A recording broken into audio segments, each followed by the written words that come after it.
Hi అండి. Welcome to Vijju home kitchen. ఈరోజు ఉడికించిన బంగాళదుంపతో ఇలా పిడుపు చేసుకోండి. చాలా బావుంటుంది. టేస్ట్ అయితే అందరికీ నచ్చుతుంది. ఇప్పుడు తయారీ విధానం చూద్దాం. ముందుగా స్టవ్ మీద కళాయి పెట్టుకొని, అందులో ఒక 3 టేబుల్ స్పూన్స్ ఆయిల్ వేసుకోండి.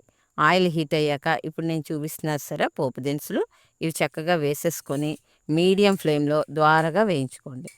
ఇలా కొంచెం వేగిన తర్వాత కరివేపాకు వేసుకోండి. కరివేపాకు కూడా చిటపటలాడాలి. చిటపటలాడిన తర్వాత ఒక 3 పచ్చిమిరపకాయలు సన్నగా తరిగి వేసుకోండి. పచ్చిమిరపకాయ ఆయిల్‌లో వేగడం వల్ల మనకి తినేటప్పుడు కారం ఏం అనిపించదండి. చక్కగా ఇలా వేయించుకున్నాక ఉల్లిపాయ ముక్కలు వేసుకోండి.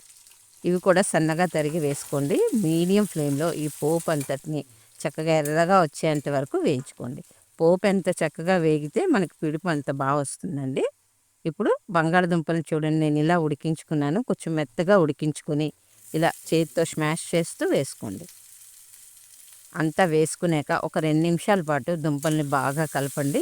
పచ్చివాసన లేకుండా కలుపుకున్నాకే మసాలాలు వేసుకోవాలి. చక్కగా ఇలాగా మొత్తం అంతా కూడా కలుపుతూ వేయించండి. ఇప్పుడు ఇందులో లైట్‌గా పసుపు వేసుకోండి. అలాగే ఒక టీ స్పూన్ వరకు కారం, రుచికి సరిపడా సాల్ట్ కూడా వేసుకోవాలి. దీంతో పాటు మీకు ఇష్టమైతే స్పైస్ కావాలి అనుకుంటే కొంచెం గరం మసాలా కూడా వేసుకోవచ్చండి. ఇప్పుడు మొత్తం అంతా కూడా ఒక 2 నిమిషాల పాటు వేయించండి. చూడండి ఎంత చక్కగా వచ్చిందో. చాలా సింపుల్‌గా చేసుకోవచ్చండి. టేస్ట్ అయితే పిల్లలకి, పెద్దలకి అందరికీ నచ్చుతుంది.